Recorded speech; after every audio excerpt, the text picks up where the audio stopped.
ಭಾರತೀಯ ವಾಯುಪಡೆಯ ಬೆನ್ನೆಲುಬು, ಶತ್ರುಗಳ ಎದೆಯಲ್ಲಿ ನಡುಕ ಹುಟ್ಟಿಸುವ ಆಗಸದ ಬೇಟೆಗಾರ, ಮಲ್ಟಿರೋಲ್ ಕಂಬ್ಯಾಟ್ ಸಾಮರ್ಥ್ಯದ ಸುಖೋಯ್ 30 ಎಂಕೆಐ ಯುದ್ಧ ವಿಮಾನವೊಂದು ಅಸ್ಸಾಂನಲ್ಲಿ ಪತನಗೊಂಡಿದೆ. ಹೌದು ವೀಕ್ಷಕರೇ, ಭಾರತೀಯ ವಾಯುಪಡೆಗೆ ಸೇರಿದ ರಷ್ಯಾ ಮೂಲದ ಈ ಅತ್ಯಾಧುನಿಕ ಫೈಟರ್ ಜೆಟ್ ಅಸ್ಸಾಂನ ಕಾರ್ಬಿ ಆಂಗ್ಲಾಂಗ್ ಜಿಲ್ಲೆಯಲ್ಲಿ ಗುರುವಾರ ಅಂದ್ರೆ ಮಾರ್ಚ್ 5ರಂದು ದುರಂತಕ್ಕೀಡಾಗಿದೆ.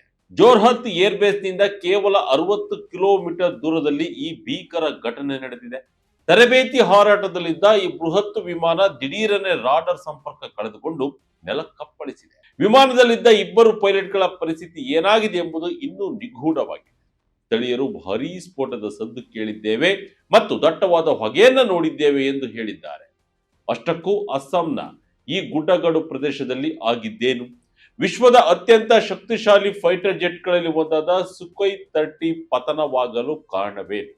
ಭಾರತದ ಬಳಿ ಇರುವ ಒಟ್ಟು ಸುಖೋಯ್ ವಿಮಾನಗಳೆಷ್ಟು? ರಫೇಲ್ ಹಾಗೂ ಸುಖೋಯ್ ನಡುವಿನ ವ್ಯತ್ಯಾಸಗಳೇನು?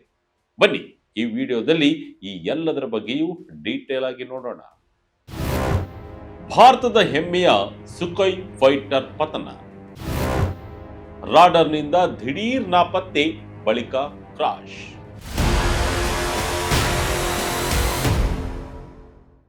ಹೌದು, ಅಸ್ಸಾಂನ ಜೋರ್ಹತ್ ವಾಯುನೆಲೆಯಿಂದ ಭಾರತೀಯ ವಾಯುಪಡೆಯ ಸುಖೋಯ್ 30 ಎಂಕೆಐ ಯುದ್ಧ ವಿಮಾನ ಗುರುವಾರ ತನ್ನ ರೋಟಿನ್ ತರಬೇತಿ ಕಾರ್ಯಾಚರಣೆಗಾಗಿ ಟೇಕ್ ಆಫ್ ಆಗಿತ್ತು.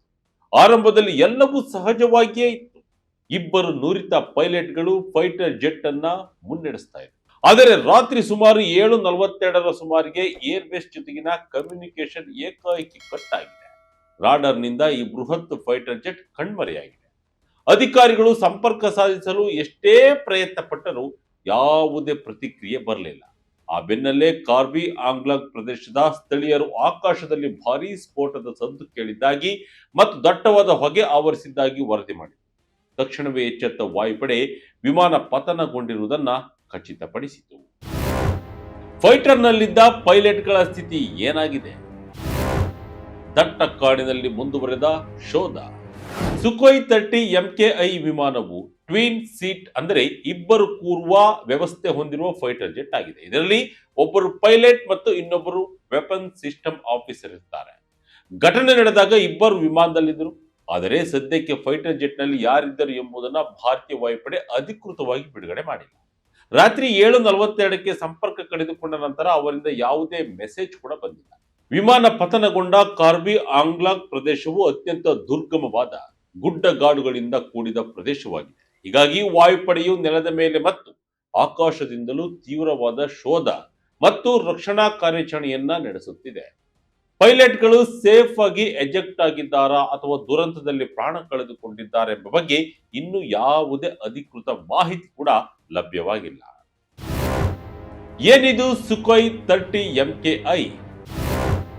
ಆಗಸದಲ್ಲಿ ಇದರ ತಾಕತ್ತು ಎಂತಹದ್ದು?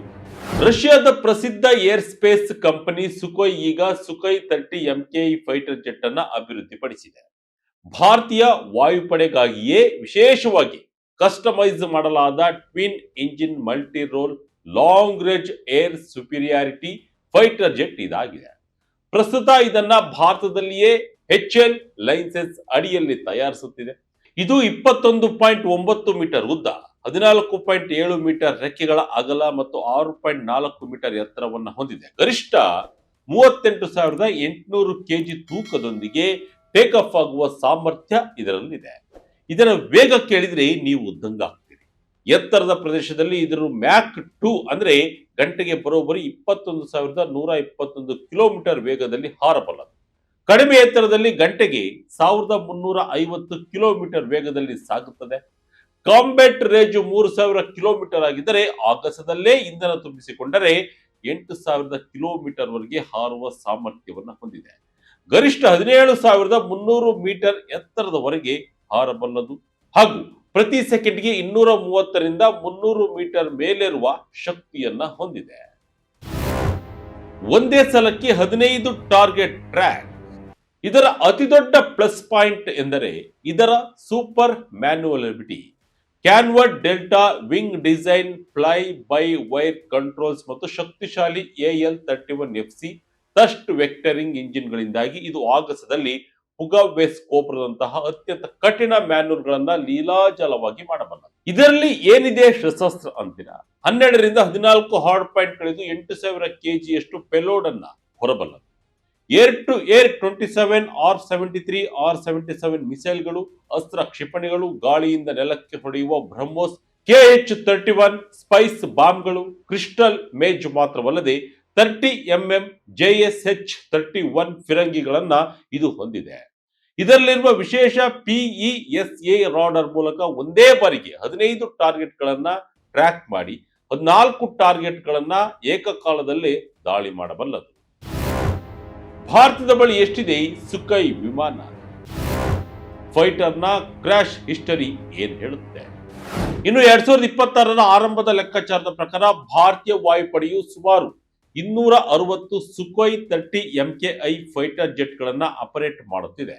ಒಟ್ಟು 272 ವಿಮಾನಗಳನ್ನ ಮಂಜೂರು ಮಾಡಲಾಗಿದ್ದು, ಈಗ ಈ ವಿಮಾನಗಳನ್ನ ಇನ್ನಷ್ಟು ಆಧುನೀಕರಿಸಲು ಸೂಪರ್ ಸುಖೋಯ್ ಅಪ್ಗ್ರೇಡ್ ಮಾಡಲಾಗುತ್ತಿದೆ. ಸುಮಾರು 75% ಅಂದರೆ 200 ಫೈಟರ್ ಜೆಟ್ ಗಳಿಗೆ ಈ ಅಪ್ಗ್ರೇಡ್ ನಡೆಯುತ್ತಿದ್ದು, ತಲಾ $40 ಮಿಲಿಯನ್ ಖರ್ಚಾಗುತ್ತಿದೆ. ಆದರೆ ಈ ವಿಮಾನಗಳ ಪತನದ ಇತಿಹಾಸವನ್ನು ನೋಡುವುದಾದ್ರೆ 2002ರಲ್ಲಿ ಸುಖೋಯ್ 30 MKI ಫೈಟರ್ ಜೆಟ್ ಭಾರತೀಯ ವಾಯುಪಡೆಗೆ ಸೇರ್ಪಡೆಯಾಗಿದೆ. 2026ರ ಮಾರ್ಚ್ 5ರ ಅಸ್ಸಾಂ ಘಟನೆ ಸೇರಿ ಒಟ್ಟು 13 ಸುಖೋಯ್ 30 MKI ವಿಮಾನಗಳು ಇಲ್ಲಿಯವರೆಗೂ ಪತನಗೊಂಡಿವೆ. 24 ವರ್ಷದಲ್ಲಿ ಒಟ್ಟು ಫ್ಲೀಟ್ನ 4ರಿಂದ 5% ವಿಮಾನಗಳು ನಷ್ಟವಾಗಿವೆ. ಈ ದುರಂತಗಳಲ್ಲಿ ಒಟ್ಟು 3 ಪೈಲಟ್ಗಳು ಮಾತ್ರ ಸಾವನ್ನಪ್ಪಿದ್ದು, ಹೆಚ್ಚಿನ ಪ್ರಕರಣದಲ್ಲಿ ಪೈಲಟ್ಗಳು ಸೇಫ್ ಆಗಿ ಎಜೆಕ್ಟ್ ಆಗಿದ್ದಾರೆ. ತಾಂತ್ರಿಕ ದೋಷ, ಮಾನವ ಸಹಜ ತಪ್ಪುಗಳು ಅಥವಾ ಮಿಡ್ ಏರ್ ಸಮಸ್ಯೆಗಳು ಈ ಅಪಘಾತಗಳಿಗೆ ಕಾರಣವಾಗಿವೆ.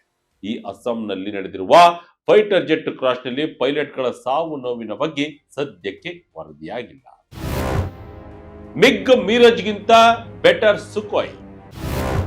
ಇತ್ತೀಚೆಗೆ ದುಬೈನಲ್ಲಿ ಬಿದ್ದಿದ್ದ ತೇಜಸ್ ಫೈಟರ್ 2024ರ ಜೂನ್ 4ರಂದು ಮಹಾರಾಷ್ಟ್ರದ ನಾಸಿಕ್ನಲ್ಲಿ ಸುಖೋಯ್ 30 MKI ಪತನವಾದಾಗ ಪೈಲಟ್ಗಳು ಪಾರಾಗಿದ್ದರು. 2023ರ ಜನವರಿಯಲ್ಲಿ ಗ್ವಾಲಿಯರ್ ವಾಯುನೆಲೆಯಿಂದ ಟೇಕ್ ಆಫ್ ಆದ ನಂತರ ಒಂದು ಫೈಟರ್ ಜೆಟ್ ಪತನವಾಗಿತ್ತು. ಇನ್ನು ಅಸ್ಸಾಂನಲ್ಲಿ ಈ ಹಿಂದೆಯೂ ಇಂತಹದ್ದೇ ಘಟನೆಗಳು ನಡೆದಿವೆ. 2017ರ ಮೇ 23ರಂದು ತೇಜ್ಪುರ ಬಳಿ ತರಬೇತಿ ವೇಳೆ ಮಿಡ್ ಏರ್ ಕ್ರಾಶ್ ನಲ್ಲಿ 2 ಪೈಲಟ್ಗಳು ಮೃತಪಟ್ಟಿದ್ದರು. 2018ರ ಜೂನ್ 19ರಂದು ಅರುಣಾಚಲ ಅಸ್ಸಾಂ ಗಡಿಯಲ್ಲಿ ತಾಂತ್ರಿಕ ದೋಷದಿಂದ ಪತನವಾದಾಗ ಪೈಲಟ್ಗಳು ಬದುಕುಳಿದಿದ್ದರು. 2017ರ ಮಾರ್ಚ್ 15ರಂದು ರಾಜಸ್ಥಾನದ ಬಾರ್ಮರ್ನಲ್ಲೂ ವಿಮಾನ ಬಿದ್ದಿತ್ತು. ಇನ್ನು ಮಿಗ್ 21 ಫೈಟರ್ ಜೆಟ್ ಗಳಿಗೆ ಹೋಲಿಸಿದ್ರೆ ಸುಖೋಯ್ನ ಸುರಕ್ಷತೆ ಎಷ್ಟೋ ಪಾಲು ಉತ್ತಮವಾಗಿದೆ. ಒಟ್ಟು 874 ಮಿಗ್ 21 ವಿಮಾನಗಳ ಪೈಕಿ 400ಕ್ಕೂ ಹೆಚ್ಚು ವಿಮಾನಗಳು ಪತನಗೊಂಡಿವೆ. ಜಾಗ್ವಾರ್ ವಿಮಾನಗಳು 43%, ಮಿರಾಜ್ 2000 ಫೈಟರ್ ಜೆಟ್ 31% ನಷ್ಟವನ್ನು ಹೊಂದಿದೆ. ತೇಜಸ್ ಮಾರ್ಕ್ 1 ಫೈಟರ್ ಜೆಟ್ ಕೂಡ ಕ್ರಾಸ್ ಹಿಸ್ಟರಿಯನ್ನು ಹೊಂದಿದ್ದು, ಇತ್ತೀಚೆಗೆ ದುಬೈ ಏರ್ ಶೋನಲ್ಲಿ ಪತನಗೊಂಡು ಪೈಲಟ್ ಸಾವನ್ನಪ್ಪಿದ್ದರು. ರಫೇಲ್ ಫೈಟರ್ ಜೆಟ್ ಭಾರತದ ವಾಯುಪಡೆಯಲ್ಲಿ ಇಲ್ಲಿಯವರೆಗೂ ಉತ್ತಮ ಟ್ರ್ಯಾಕ್ ರೆಕಾರ್ಡ್ ಅನ್ನು ಹೊಂದಿದೆ. ಇಂತಹ ದುರಂತಗಳು ನಡೆದಾಗಲೆಲ್ಲ ಕೋರ್ಟ್ ಆಫ್ ಎನ್ಕ್ವೈರಿ ನಡೆಸಿ ತಾಂತ್ರಿಕ ದೋಷವೋ ಅಥವಾ ಬೇರೆ ಕಾರಣವೋ ಎಂಬುದನ್ನ ಪತ್ತೆ ಹಚ್ಚಲಾಗ್ತಿದೆ. ಸುಖೋಯ್ ಮತ್ತು ರಫೇಲ್ ಫೈಟರ್ ಯಾವುದು ಬೆಸ್ಟ್? ಖರ್ಚು ಎಷ್ಟು? ಭಾರತೀಯ ವಾಯುಪಡೆಯಲ್ಲಿ ಸುಖೋಯ್ 30 ಮತ್ತು ಫ್ರಾನ್ಸ್ ಮೂಲದ ರಫೇಲ್ ಎರಡೂ ಪರಸ್ಪರ ಪೂರಕವಾಗಿ ಕೆಲಸ ಮಾಡುತ್ತವೆ. Sukhoi long range air superiority ಮತ್ತು ಭಾರೀ ಬಾಂಬ್ ದಾಳಿಗೆ ಹೆಸರುವಾಸಿಯಾದರೆ, ರಫೇಲ್ ತನ್ನ ಅತ್ಯಾಧುನಿಕ ಏವಿಯಾನಿಕ್ಸ್ ನಿಂದ ನಿಖರ ದಾಳಿಗೆ ಬೆಸ್ಟ್ ಎನಿಸಿಕೊಂಡಿದೆ.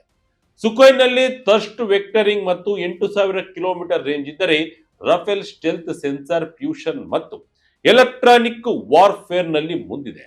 ರಫೇಲ್ನ ರಾಡರ್ ಸುಖೋಯ್ನ ರಾಡರ್ಗಿಂತ ಉತ್ತಮ ರೆಸಲ್ಯೂಷನ್ ಹೊಂದಿದೆ. ಖರ್ಚಿನ ವಿಚಾರಕ್ಕೆ ಬಂದರೆ ಸುಖೋಯ್ ತುಂಬಾ ಅಗ್ಗ. ಒಂದು ಸುಖೋಯ್ 30 ಯೂನಿಟ್ ಬೆಲೆ $40ರಿಂದ $60 ಮಿಲಿಯನ್, ಆದರೆ ಒಂದು ರಫೇಲ್ ಬೆಲೆ $140ರಿಂದ $250 ಮಿಲಿಯನ್ ವರೆಗೂ ಇದೆ. ಆದರೆ ನಿರ್ವಹಣಾ ವೆಚ್ಚ ಉಲ್ಟಾ ಇದೆ. ಸುಖೋಯ್ಗೆ 1 ಗಂಟೆಯ ಹಾರಾಟಕ್ಕೆ $40,000 ಖರ್ಚಾದರೆ, ರಫೇಲ್ ಕೇವಲ $16,500 ಖರ್ಚಾಗುತ್ತದೆ. ರಫೇಲ್ ನಿರ್ವಹಣೆ ಸುಲಭ, ಆದರೆ ಸುಖೋಯ್ಗೆ ಹೆಚ್ಚು ಬಿಡಿಭಾಗಗಳು ಮತ್ತು ಮಾನವ ಶ್ರಮ ಬೇಕಾಗುತ್ತದೆ.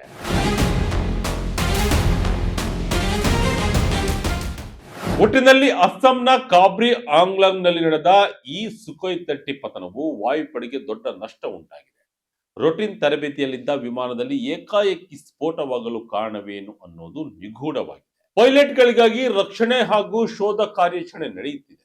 ಕಡಿದಾದ ಗುಡ್ಡಗಾಡು ಪ್ರದೇಶದಲ್ಲಿ ಕಾರ್ಯಾಚರಣೆ ನಡೆಯುತ್ತಿದ್ದು, ಮುಂದಿನ ದಿನಗಳಲ್ಲಿ ವಾಯುಪಡೆಯ ಕೋರ್ಟ್ ಆಫ್ ಎನ್ಕ್ವೈರಿ ರಿಪೋರ್ಟ್ನಿಂದಲೇ ಅಸಲಿ ಸತ್ಯ ಹೊರಬರಬೇಕಿದೆ. ಇದಾಗಿತ್ತು ಈ ಕ್ಷಣದ ಇಂಟ್ರೆಸ್ಟಿಂಗ್ ಸ್ಟೋರಿ. ಇದೇ ರೀತಿಯ ಸ್ಟೋರಿಗಾಗಿ Vijaya Karnataka website, YouTube page, Facebook page follow ಮಾಡ್ತಾ ಇರಿ. ಧನ್ಯವಾದಗಳು.